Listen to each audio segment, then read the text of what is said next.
ये कुर्बानी हजरत इब्राहीम का तरीका है। हुजूर ने अगरचे नबी पाक की अपनी सुन्नत थी, ये भी कह सकते थे सुन्नती व सुन्नती अबीकुम इब्राहीम, मेरी सुन्नत है और तुम्हारे बाप इब्राहीम की सुन्नत है। ये नहीं फरमाया। जब सहाबा ने कहा कुर्बानी क्या है, फरमाया सुन्नती अबीकुम इब्राहीम, ये तुम्हारे बाप इब्राहीम की सुन्नत है। हर साहिब निसाब पर कुर्बानी वाजिब है। जो ज़कात का निसाब रखता हो उस पर कुर्बानी वाजिब है, यानी ज़रूरियात से ज़्यादा इतने पैसे, जितने पैसों से ज़कात फ़र्ज होती है उतने पैसे जिस आदमी के पास कुर्बानी से पहले पहले आ जाए उस आदमी पर कुर्बानी करना वाजिब है। बकरा, छतरा, दुम्बा 1 साल का या दुम्बा 6 महीने का हो पर इतना बड़ा महसूस होता हो कि लगे कि 1 साल का है, उसकी कुर्बानी हो सकती है। जानवर में कोई ऐब नहीं होना चाहिए, इतना कमज़ोर ना हो कि ज़िबा जहाँ उसे करना है वहाँ वो चल के जा ना सके, इतना कमज़ोर जानवर ना हो, उसके अंदर बज़ाहिर कोई इतना बड़ा नक्स ना पाया जाता हो, काना ना हो, लंगड़ा ना हो, कोई उसकी हाथ ना कटे हुए हो, ऐसा नक्स जो वाजे हो।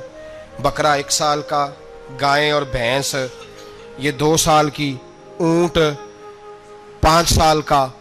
अब इसमें यह है कि हमारे बहुत सारे दोस्त, चूँकि हम देहाती लोग हैं, तो पूछते हैं कि दोंदा नहीं है तो चौगा नहीं है, तो ये हमारी पंजाबी की इस्तिलाहात हैं, पंजाबी की। शरीयत इस्लामिया ने साल बताए हैं, ये तो हमने अपनी आसानी के लिए, या देहातों में जो माहौल था इस तरह का जानवर लें, खूबसूरत जानवर लें। जो निसाब है वो भी मैंने आपको बताया, लेकिन एक और पहलू भी है। नबी पाक सल्लल्लाहु अलैहि वसल्लम पे ज़कात कभी फ़र्ज नहीं हुई, कभी हुजूर पे ज़कात फ़र्ज नहीं हुई। नबी पाक सल्लल्लाहु अलैहि वसल्लम के पास इतना सरमाया कभी इकट्ठा हुआ ही नहीं कि ज़कात फ़र्ज हो।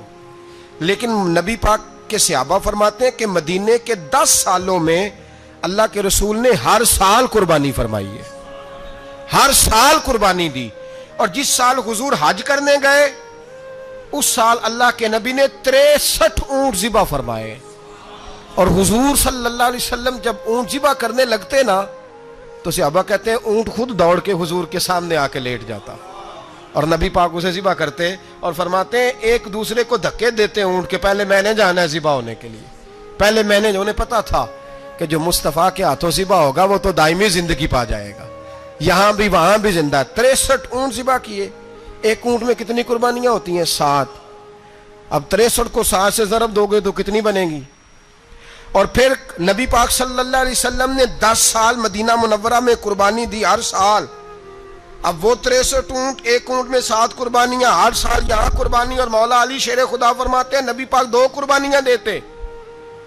मैंने कहा हुजूर 2 जानवर ज़िबा कर रहे हैं आप, तो हुजूर ने फरमाया एक मेरी तरफ से, एक मेरी उम्मत की तरफ से, गरीबों की तरफ से। और हजरत अली को हुजूर ने वसीयत फरमाई तू 2 दिया करेगा। या रसूल अल्लाह सल्लल्लाहु अलैहि वसल्लम मैं गुलाम हूँ, खादिम हूँ। हुजूर ने फरमाया अली एक तूने अपनी देनी है, एक मेरी तरफ से देनी है। 2 कुर्बानियां। मौला अली ने भी सारी जिंदगी 2 कुर्बानियां दी। हजरत अली भी माल के निसाब नहीं थे, अपना मकान ही नहीं था, कोई कारोबार नहीं था, कई दिन फाके रहते थे, पर कुर्बानियां कितनी देते थे? 2। हमारे पास वैसे अगर ससुराल में, मेके में, कजनों में कुछ शादी हो जाए तो 50-60 हज़ार का खर्चा बराबर है, वो पक्का है। और कुर्बानी की बारी गरीब हो गए, सारे गरीब हो गए। कहते नहीं यहाँ मुश्किल है। ओ खुदा के बंदे, अल्लाह के साथ तिजारत कर, उसके रास्ते में 1 देगा, रब तुझे 70 गुना इजाफा के साथ अता फरमाएगा। कुर्बानी माल के निसाब पे है।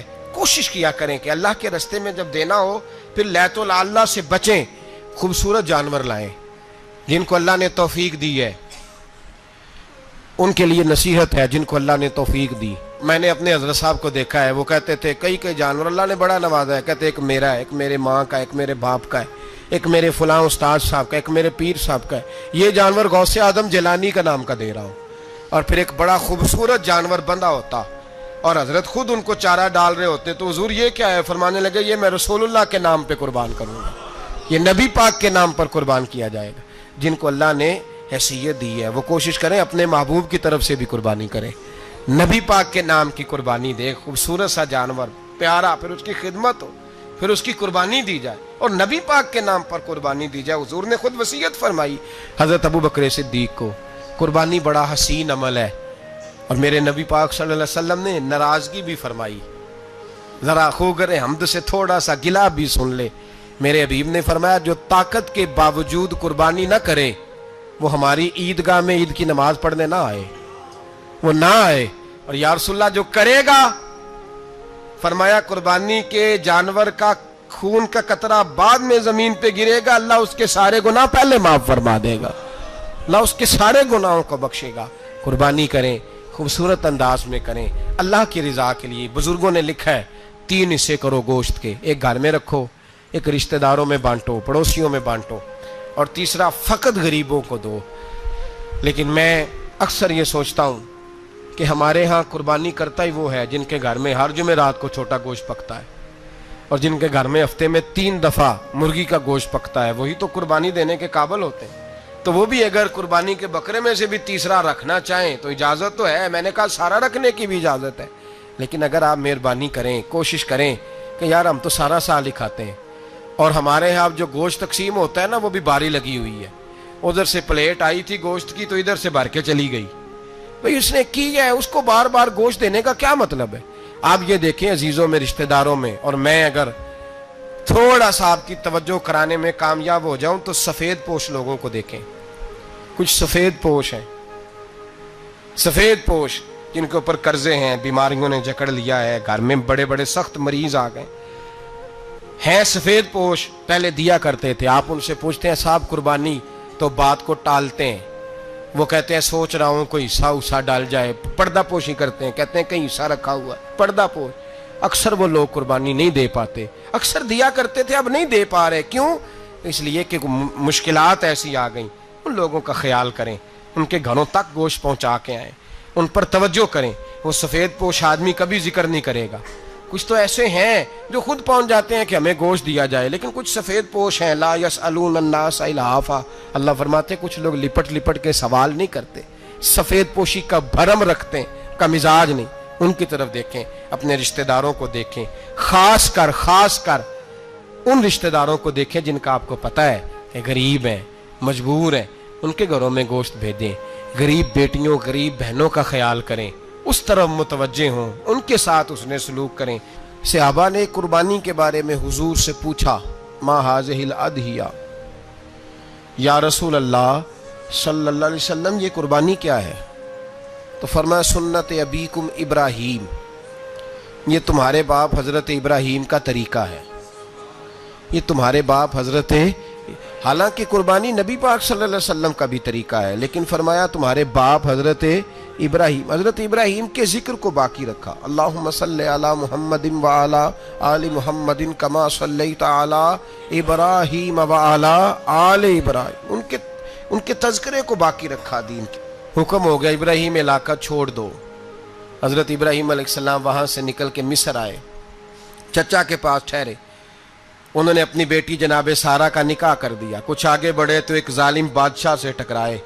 उसने एक शहजादी, एक बादशाह की बेटी कैद की हुई थी, जनाबे हाजरा नाम था, उनको कैद से छुड़ा के साथ लाए। हजरत लूत अलैहिस्सलाम भी साथ। ये 4 लोगों का काफिला चला, फलस्तीन में जाके पड़ाव डाला, घर बार छोड़ा, तबलीग शुरू हुई। हजरत इब्राहीम के घर में 2 खवातीन हैं, एक आपकी बीवी हैं, एक हजरत हाजरा है, औलाद कोई नहीं। हजरत इब्राहीम ने एक बच्चा रोते हुए देखा तो आंखों में आंसू आए, कहने लगे रब्बी हबली मिनस सालिहीन, या अल्लाह मुझे भी नेक औलाद अता कर दे। हजरत सारा ने सुन लिया, कहने लगी इब्राहीम शायद मेरे बतन से तो आपको नसीब नहीं, हाजरा से निकाह कर लो। नाबे हाजरा से निकाह हुआ। अल्लाह तो बड़ा बेनियाज है, रब करीम ने हजरत इस्माइल जैसा खूबसूरत बेटा अता फरमाया। बेटा काला स्याबी हो तो सीने की ठंडक होता है, पर यह तो वो बेटा है जिसकी पेशानी में नूरे मुहम्मदी चमकता है सल्लल्लाहु अलैहि वसल्लम। हजरत सैयदना इस्माइल इतने खूबसूरत। अब जिस बीवी के यहाँ बेटा था, बैठना उठना भी ज्यादा उसके पास, आना जाना भी उसके पास, तवज्जो उधर हो गई। जनाबे सारा रश्क करने लगी। एक दिन कहने लगी इसे छोड़ आ जंगल में, वादी गैर ज़ीज़र इन, मक्के के पास।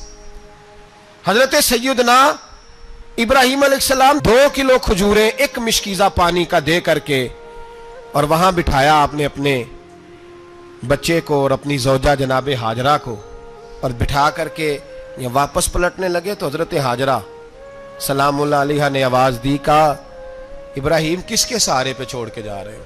जहां आबे जमजम का कुआं है ना, जो लोग गए हैं इन्होंने सफा मरवा की सही की है, सफा मरवा से बाहर निकले ना, सरकार की विलादत का मकाम है, उस जगह पे आबे जमजम का कुआं था।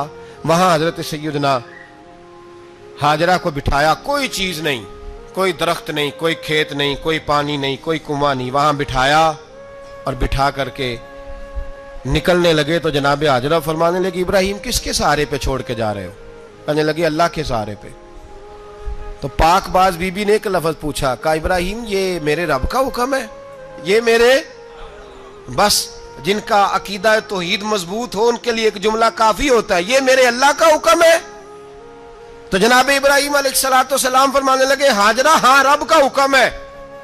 जब ये लफ्ज कहे तो चाहिए था ना हजरत इब्राहिम तसल्ली देते, तो बीबी साहबा तसल्ली देने लगी, अर्ज करने लगी, इब्राहिम अगर अल्लाह का हुक्म है तो फिर आप हमारी फिक्र ना करना, अगर ये रब का हुक्म है तो फिर हमारी फिक्र ना करना, जिस रब ने हमें यहां तक पहुंचाया है वो हमें कभी भी जाया नहीं फरमाएगा, फिर फिक्र ना करना। हजरत इब्राहिम आ गए, बात आपने सुनी हुई है, इशारा करना मकसूद है।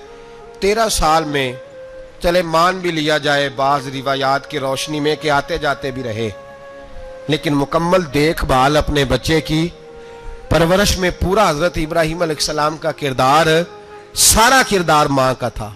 फलम्मा बालगा माँ हुसा, या बेटा जब इतना बड़ा हुआ कि साथ चलने लगा, तो हजरत इब्राहिम ने अपने बेटे को बुला के कहा, बेटा मुझे ख्वाब आई है, मैं तुझे ज़िबा कर रहा हूँ, तेरी क्या रजा है? तो हजरत इस्माइल कहने लगे, या अबा तिफ अलमा तो उमर, अब्बा जी अल्लाह जैसे हुक्म देता है मेरे साथ वैसे ही करें, जैसे अल्लाह हुक्म देता है वैसे ही, बोलिए वैसे ही करें। हजरत हाजरा को कहा कि एक दोस्त ने दावत की है तो वहां जा रहे हैं, बीबी मुतमईन है, तफसीलात की जरूरत नहीं, खत्म बात, एतबार है, मुतमईन हो गई। शैतान पीछे से आया अम्मा के पास, जरा थोड़ी देर के लिए तसव्वुर जमाइए, यहां तो पड़ोसन आके को बात बता देती है खावंद के बारे में तो कई महीने झगड़ा जारी रहता है, पड़ोसन मल्लेदार।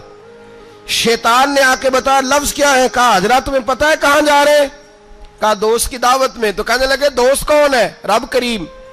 और इब्राहिम का ख्याल है कि उस रब ने मुझे हुक्म दिया है कि मैं ज़िबा करूं। तो हजरत हाजरा कहने लगी कभी बाप भी बेटे ज़िबा करते हैं? तो शैतान कहने लगा उनका ख्याल है कि उनके रब ने हुक्म दिया है। तो जनाब हाजरा फरमाने लगी अगर रब ने हुक्म दिया तो फिर तू मुझे शैतान लगता है, तू मुझे शैतान लगता है। का क्या मतलब?